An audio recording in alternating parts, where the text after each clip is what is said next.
খবর শুনছেন ডেলি সংবাদ ইউটিউব চ্যানেল থেকে। খবরের শুরুতেই দেখে নেব পশ্চিমবঙ্গ সহ দেশ এবং বিদেশের বাছাই করা সব তাজা সংবাদগুলি। খবরের শুরুতেই জানব আজকের সংবাদ শিরোনাম। দম থাকলে করো, গীতাপাঠ শুরুর আগেই ব্রিগেডে বিস্ফোরক দিলীপ। আসাউদ্দিন ওয়েসির এআইএমআইএম এর সঙ্গে জোট বাংলায়, ঘোষণা করেন হুমায়ুন কবির। আহ্বান আইএসএফ বাম কংগ্রেসকেও। বাবরি নামেই আপত্তি, এবার মুখ খুললেন মৌলানাদের একাংশ। বাবরি মসজিদের শিলান্যাসে কত লোক এসেছিল যা দাবি করলেন হুমায়ুন। বেজে উঠল শঙ্খ, ব্রিগেডে গীতাপাঠে যোগ দিতে কাতারে কাতারে মানুষ। বাংলাদেশ ও নেপাল থেকেও যোগদান। বাবরি মসজিদে ৮০ কোটি টাকার সাহায্য দেওয়ার প্রতিশ্রুতি কারা দিল, কি ঘোষণা হুমায়ুনের? ভুয়ো পরিচয়, মহিলার সঙ্গে বন্ধুত্ব, শারীরিক সম্পর্ক অভিযোগ হতেই সিভিক ভলেন্টিয়ারের বিরুদ্ধে বিস্ফোরক তথ্য সামনে এলো। মন্দির মসজিদে রাজনীতি শুরুটা করল কে? মমতাকে নিশানা অধীরের। আমির খানের মেয়ে ১৪ বছর বয়সে যৌন হেনস্থা, এত যন্ত্রণা সহ্য করতে হয়েছে, ঘটনা জানলে শিউরে উঠবেন। ভোটমুখী রাজ্যে বিজেপির শক্তি প্রদর্শন, ব্রিগেড প্যারেড গ্রাউন্ডে ৫ লক্ষ কণ্ঠে গীতাপাঠ। বাবরির ভিত্তিপ্রস্তর স্থাপনের পরের দিনই হুমায়ুন বললেন আমি পদত্যাগ করব না, স্পষ্ট করলেন কারণও। ১ লক্ষ হাফেজকে দিয়ে কোরআন পাঠ করাবো, খাওয়া দাওয়াও করাবো, গীতা পাঠের দিনই ঘোষণা হুমায়ুনের।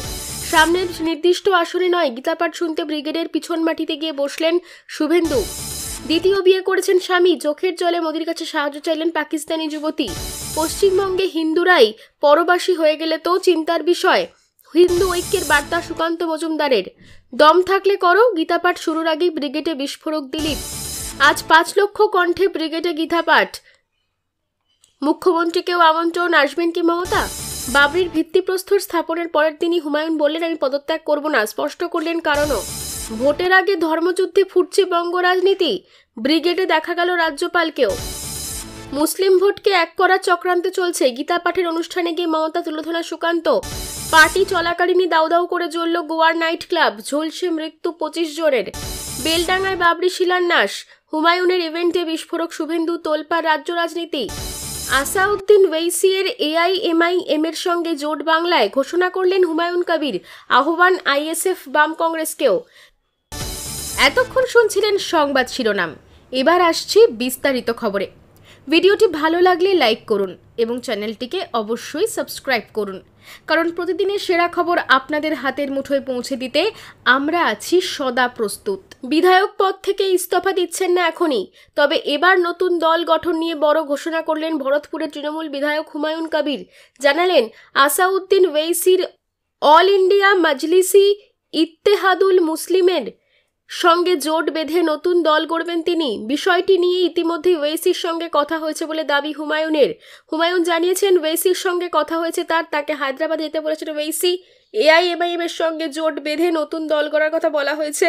শুধু তাই নয়, ২২শে ডিসেম্বর নতুন দল ঘোষণা করে মুর্শিদাবাদে সম্মেলনও করার ঘোষণা করা হচ্ছে হুমায়ুন কবির এআইএমআইএম অ্যালায়েন্স। সংবাদ মাধ্যমে হুমায়ুন বলেন আমি একটা রাজনৈতিক দল, আমাকে তো দল করতেই হবে। শুধু বাবরি মসজিদ করার জন্য আমাকে সাসপেন্ড করছে তৃণমূল। আগামী ২২ তারিখ আমার নতুন দল হচ্ছে, সেই দল হওয়ার পরই আমি দলের রাজ্য সম্মেলন করব এই মুর্শিদাবাদে।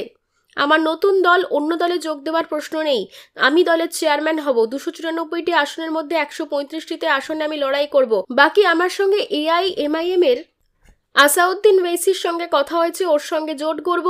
ওর সঙ্গে কথা বলেছি, হায়দ্রাবাদে ডেকেছেন আমাকে, সময় পেলেই যাব, মুখোমুখি বসবো ওর সঙ্গে। দল গঠনের পর আমার যে কর্মী সম্মেলন হবে, রাজ্য সম্মেলন হবে মুর্শিদাবাদে, তাতে ওয়েসি সাহেবকে নিমন্ত্রণ করব আমার সঙ্গে বসার জন্য। উদ্গ্রীব ওয়েসি। শুধু ওয়েসি বা এআইএমআইএম নয়, নৌসাদ সিদ্দিকির আইএসএফ এবং বামেদেরও পাশে পেতে আগ্রহী হুমায়ুন। তিনি বলেন এআইএমআইএম তো ফাইনাল, এর সঙ্গে যদি আইএসএফও আসে স্বাগত জানাবো।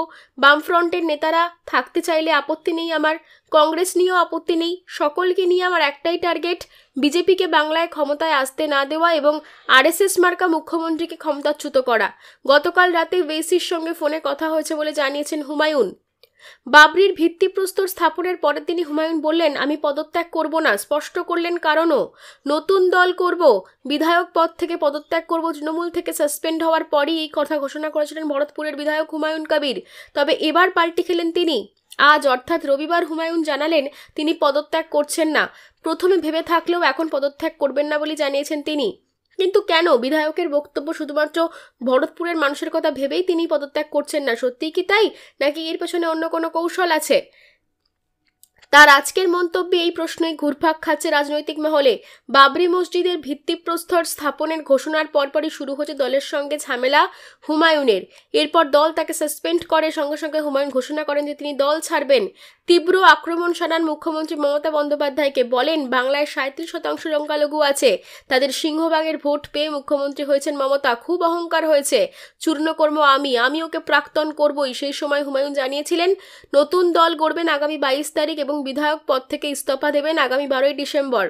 শুক্রবার বাবরি মসজিদের ভিত্তিপ্রস্তরের অনুষ্ঠান হয়েছে, আর ঠিক তার পরের দিন হুমায়ুন জানালেন তিনি পদত্যাগ করবেন না। পাল্টির আগে হুমায়ুন কি বলেছিলেন?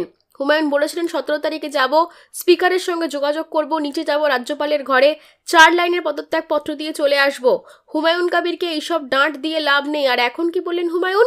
ভরতপুরের বিধায়ক বলেন, আমি পদত্যাগ করার কথা ঘোষণা করেছিলাম, এখানে যারা ইউসুফকে ভোট দিয়ে সাংসদ করেছেন তাকে খুঁজে পায় না, বহু নথিতে সই করতে হয়, তারা বলছে আপনি পদত্যাগ করবেন না, আপনাকে ভোট দিয়ে নির্বাচিত করেছি, প্রতীক কি নেবেন আপনার ব্যাপারে, আবার আপনাকে ভোট দিয়ে এমএলএ বানাবো, ভরতপুরের মানুষের জন্য আমি পদত্যাগ করব না। সাধারণ মানুষের কথা ভেবেই যে তিনি পদত্যাগ করবেন না, সেই কথা আরও একবার স্পষ্ট করলেন তিনি। এ প্রসঙ্গে তন্ময় ঘোষ বলেন, বাংলার মানুষ দেখেছেন, বাংলা এক হলে ভারত হিন্দু রাষ্ট্র হবে। ব্রিগেড থেকে বার্তা বাগেশ্বর ধাম সরকারের। বছর 2 পর কলকাতার ব্রিগেডে আয়োজিত হয়েছে গীতা পাঠ। লক্ষ্য নয়, এবারে লক্ষ্যমাত্রা 5 লক্ষ কণ্ঠ। রবিবার শহরের ব্রিগেড প্যারেড গ্রাউন্ড সাক্ষী থাকলো আরও এক সামাজিক পট পরিবর্তনের, যেখানে এলেন এক ঝাঁক সাধুসন্ত। উপস্থিত হয়েছেন বঙ্গ বিজেপির প্রথম সারি নেতা নেত্রীরাও। উপস্থিত রয়েছে বাগেশ্বর ধামের প্রধান পুরোহিত, নাম ধীরেন্দ্র কৃষ্ণ শাস্ত্রী, তবে জনমানসে পরিচিত বাগেশ্বর ধাম সরকার বলে। রবিবার ব্রিগেডের গীতা পাঠের মঞ্চ থেকে হিন্দু রাষ্ট্রের পক্ষে সওয়াল করলেন তিনি, বার্তা দিলেন বাংলাকে একজোট করার। এবার ইঙ্গিতে তোপ দাগলেন ভরতপুরের নিলম্বিত তৃণমূল বিধায়ক হুমায়ুন কবিরের বিরুদ্ধেও। এদিন ধীরেন্দ্র কৃষ্ণ বলেন, প্রদেশ যখন এক হয় তখন দেশ তৈরি হয়, তাই বাংলার হিন্দুদের উদ্দেশ্য আমার বার্তা, আপনারা যখন এক হবেন তখনই ভারত হিন্দু রাষ্ট্রে পরিণত হবে। লোকসভা ভোটের আগে 2023 সালের ডিসেম্বরে ব্রিগেডে আয়োজন করা হয়েছিল 1 লক্ষ কণ্ঠে গীতা পাঠের। 2 বছর পর দোরগোড়ায় যখন বাংলার বিধানসভা নির্বাচন, ঠিক সেই আবহেই আবার আয়োজিত হলো 5 লক্ষ কণ্ঠে গীতা পাঠ। আয়োজনের দায়িত্বে সেই সনাতন সংস্কৃতি সাংসদ। অবশ্য একাংশের মতে নেপথ্যে বিজেপির মদত রয়েছে। রবির মঞ্চ থেকে হুমায়ুনের দিকেও ইঙ্গিত, আক্রমণ করেছেন বাগেশ্বর ধাম সরকার। এই গীতাপাঠ অনুষ্ঠানের 24 ঘন্টা আগে ব্রিগেড মঞ্চ থেকে প্রায় 200 কিলোমিটার দূরে আয়োজিত হয়েছে আরও একটি অনুষ্ঠানের, যা ঘিরে একাংশের উন্মাদনা উত্তেজনা একেবারেই কম ছিল না। শনিবার এই সময় বেলডাঙ্গায় জাতীয় সড়ক পারোয়ের পাশে একটি খোলা জায়গায় বাংলার বাবরি মসজিদের ভিত্তিপ্রস্তর করেন ভরতপুরের বিধায়ক হুমায়ুন কবির। তার 24 ঘন্টা পর শহরে গীতা পাঠের আয়োজন। দুটি ঘটনার নেপথ্যেই রাজনৈতিক প্ররোচনা দেখছে ওয়াকিবহল মহল। এদিন হুমায়ুনের বিরুদ্ধে তোপ দেগে বাগেশ্বর ধাম সরকার বলেন, যারা এক সময় ভারতে আক্রমণ চালিয়েছিল তাদের নামাঙ্কিত এই দেশে কি কোনো কিছু তৈরি করা উচিত? আমাদের মাথায় রাখতে হবে, এটা বাবরের দেশ নয়, রঘুবরের দেশ। দম থাকলে করো। গীতাপাঠ শুরুর আগেই ব্রিগেডে বিস্ফোরক দিলীপ। আজ ব্রিগেডেই 5 লক্ষ কণ্ঠে গীতাপাঠের আয়োজন করেছে সনাতন সংস্কৃতি সংসদ। এদিন ব্রিগেডে গীতাপাঠের অনুষ্ঠানে উপস্থিত হয়েছিলেন বিস্ফোরক দিলীপ ঘোষ। চ্যালেঞ্জ ছুঁড়লেন রাজ্যের শাসক দলকে। এদিন দিলীপ বলেন, পশ্চিমবাংলা বিভাজনের শিকার হয়েছে হিন্দু মুসলমানের নেতৃত্বে। হিন্দু সমাজ সংগঠিত ছিল না, তাই বিভাজনের বলি হয়েছি আমরা। লক্ষ লক্ষ মানুষ এখনো দাস জীবন যাপন করছে। বাংলাদেশে আমাদের ভাইয়েরা অত্যাচারিত হচ্ছেন, মঠ মন্দির ধ্বংস করে মা বোনেদের ইজ্জত নষ্ট হচ্ছে। পশ্চিমবঙ্গে সেই ঘটনা না হোক, সেই জন্য এখানে হিন্দু জাগরণের দায়িত্ব নিয়েছেন সন্তরা। তারা আমাদের আদেশ করেছেন, আসুন লক্ষ লক্ষ সংখ্যায় গীতাপাঠ করে হিন্দুকে সংগঠিত করি, যাতে দ্বিতীয়বার বিভাজন না হয়, হিন্দুকে পরাধীন হতে না হয়। হিন্দু রাষ্ট্র ভারতবর্ষে মাথা উঁচু করে বাঁচবে এখন, যেখানে 10 বার ভগবান জন্মেছেন, সেজন্য গীতাপাঠের আয়োজন। তৃণমূল বলছে রাজনীতি করছে এটা নিয়ে। দিলীপ ঘোষ, তো ওদের করতে না কে বলেছে? ওরা দম থাকলে করুক, আমরাও করব। আর রাম মন্দির করেছি, কৃষ্ণ মন্দির করেছি, এটাও করব। গত বছর লোকসভা ভোটের আগেও ব্রিগেডেই হয়েছিল লক্ষ্যকণ্ঠে গীতা পাঠ, আর কয়েক মাস পরে পশ্চিমবঙ্গের বিধানসভার মহারণ, তার আগে রবিবার সেই ব্রিগেডেই 5 লক্ষ কণ্ঠে গীতা পাঠের আয়োজন করেছে সনাতন সংস্কৃতি সংসদ। তারই শেষ মুহূর্তের প্রস্তুতি চলছে ব্রিগেডে। রবিবার সকাল 9টা থেকে শুরু হবে গীতা পাঠের অনুষ্ঠান, চলবে দুপুর 2টো পর্যন্ত। গীতা পাঠের আগে হবে বেদ পাঠ। 3টি ভাগে ভাগ করে তৈরি করা হয়েছে মঞ্চ। মূল মঞ্চের নাম দেওয়া হয়েছে পার্থসারথী মঞ্চ। এখানেই বসবেন 150 জন সাধু সন্ত। বাবরি নির্মাণে 80 কোটি টাকা সাহায্য দেওয়ার প্রতিশ্রুতি কারা দিল, কি ঘোষণা হুমায়ুনের? নিরাপত্তায় মোড়া বেলডাঙ্গা রেজিনগর, মোতায়েন র্যাফ পুলিশ, একাধিক জায়গায় অস্থায়ী পুলিশ ক্যাম্প, অশান্তি এড়াতে টহল। সবকিছুর মধ্যে রাজনৈতিক বিতর্ককে সঙ্গী করেই পশ্চিমবঙ্গে হয়ে গেল বাবরি মসজিদের শিলান্যাস। আরও একবার মসজিদ শিলান্যাসের মঞ্চ থেকেই হুঙ্কার ছাড়লেন হুমায়ুন কবির। কার্যত চ্যালেঞ্জ ছুড়ে দিলেন মমতা বন্দ্যোপাধ্যায়কে। সেই সঙ্গে মসজিদ নির্মাণ নিয়ে করলেন চমকে দেওয়া দাবি। সভায় উপস্থিত সংখ্যালঘুদের উদ্দেশ্যে বার্তা দিলেন, ক্রমেই মুসলিম প্রার্থী কমাচ্ছে তৃণমূল। 90টি সংখ্যালঘু প্রধান আসনে মুসলিম প্রার্থীদের জেতান। মুসলিমদের বাবরি মসজিদের শিলান্যাস অনুষ্ঠানে মুখ্যমন্ত্রীকে নিশানা করলেন সাসপেন্ডেড তৃণমূল বিধায়ক হুমায়ুন কবির। রেজিনগরের সভা থেকে তীব্র আক্রমণ শানিয়ে বললেন, 2011 সালে তৃণমূলের 67 জন সংখ্যালঘু বিধায়ক ছিলেন, 2016-তে কমিয়ে করলেন 57, 2021-এ সেটাও নামিয়ে আনলেন 44 জনে।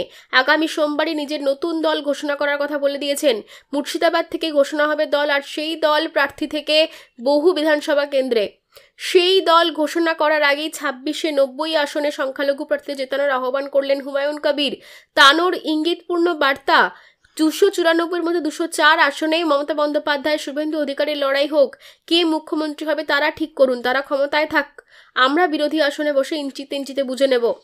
এদিকে যে বাবরি মসজিদের শিলান্যাস নিয়ে এত বিতর্ক, সেই মসজিদ নির্মাণ করতে সরকারি টাকা লাগবে না আগেই মন্তব্য করেছিলেন সাসপেন্ডেড তৃণমূল বিধায়ক হুমায়ুন কবির। আবারও মঞ্চ থেকে একই কথা বললেন তিনি। হুমায়ুনের দাবি, বাবরি মসজিদ নির্মাণে টাকার অভাব হবে না। রাজ্যের প্রায় সব জেলা থেকে বহু মানুষ আর্থিক সাহায্য করবেন। নাম প্রকাশে অনিচ্ছুক একটি সংস্থা নাকি 80 কোটি টাকা দেওয়ার প্রতিশ্রুতি দিয়েছে তাকে। তাই মসজিদ নির্মাণে টাকারও কোনো অভাব হবে না বলে এতটা প্রত্যয়ী হুমায়ুন। রেজিনগরের সভা থেকেই সাসপেন্ডেড তৃণমূল বিধায়ক হুমায়ুন ঘোষণা করলেন, 3 কাঠা জমির ওপর তৈরি হবে মূল বাবরি মসজিদ। 25 বিঘা জমির ওপর মসজিদ চত্বরেই তৈরি হবে হাসপাতাল, বিশ্ববিদ্যালয়। 1 লক্ষ হাফেজকে দিয়ে কোরআন পাঠ করাবো, খাওয়া দাওয়াও করাবো। গীতা পাঠের দিনই ঘোষণা হুমায়ুনের। বাবরির পাল্টা রাম মন্দির, আবার গীতা পাঠের পাল্টা কোরআন পাঠ। ধর্মের জিগির তুলে বাংলায় যে ভোটের বৈতরণী পার করতে যাচ্ছে রাজনৈতিক দলগুলি, তার বলার অপেক্ষা রাখে না।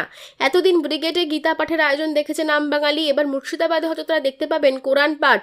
রবিবার ব্রিগেডে যখন 5 লক্ষ কণ্ঠ গীতা পাঠ চলছে, ঠিক তখনই পাল্টা এবার মুর্শিদাবাদে কোরআন পাঠের আয়োজন করবেন বলে ঘোষণা করলেন ভরতপুরের বিধায়ক হুমায়ুন কবির। তার বক্তব্য, গীতা পাঠ করিয়ে বিজেপি যেমন ক্ষমতা দখল করতে চাইছে, ঠিক তেমনই কোরআন পাঠ করিয়ে বিধানসভার আরও বেশি মুসলমান এমএলএ হতে চাইছেন হুমায়ুন। বাংলার বুকে বাবরি মসজিদের ভিত্তিপ্রস্তর স্থাপনে ঘিরে রাখে তৃণমূলের সঙ্গে গন্ডগোল বেঁধেছিল হুমায়ুনের। দল তাকে সাসপেন্ড করতেই ক্ষুব্ধ হুমায়ুন কার্যত বুঝিয়ে দেন তিনি পরোয়া করেন না কোনো কিছুরই। খোদ মুখ্যমন্ত্রীকে তোপ দাগেন তিনি, এমনকি তাকে ক্ষমতাচ্যুত করার হুমকি দেন বিধায়ক। বলেন, বাংলায় 37% সংখ্যালঘু আছে, তাদের সিংহভাগের ভোট পেয়ে মুখ্যমন্ত্রী হয়েছেন মমতা। খুব অহংকার হয়েছে, আমি চূর্ণ করব, আমি ওকে প্রাক্তন করবই। এরপর গতকাল বাবরি মসজিদের ভিত্তিপ্রস্তর স্থাপন করেন হুমায়ুন, সেখান থেকেও তোপের পর তোপ দাগেন। এরপর হুমায়ুনকে বলতে শুরু করেন, সরকারি টাকায় জগন্নাথ মন্দির, বলেন উনি কি মন্দির তৈরি করার জন্য মুখ্যমন্ত্রী হয়েছেন? এরপর আজ ব্রিগেডে 5 লক্ষ কণ্ঠে পড়া হচ্ছে গীতা। আজ এরই পাল্টা বলতে গিয়ে হুমায়ুন বলেন, বিজেপি নতুন করে কিছু করছে না, বরাবরই হিন্দুত্বের তাস খেলে। ওরা রাম মন্দিরের এজেন্ডা নিয়ে ক্ষমতায় এসেছেন, 19টা রাজ্য দখল করেছে, বাংলা দখলের জন্য গীতা পাঠ করছে। হুমায়ুন তখনই বলেন, আমি মুসলমানদের বেশি বেশি করে বিধানসভা জেতার জন্য কোরআন পাঠের আয়োজন করব, লাখে লোক নিয়ে কোরআন পাঠ হবে।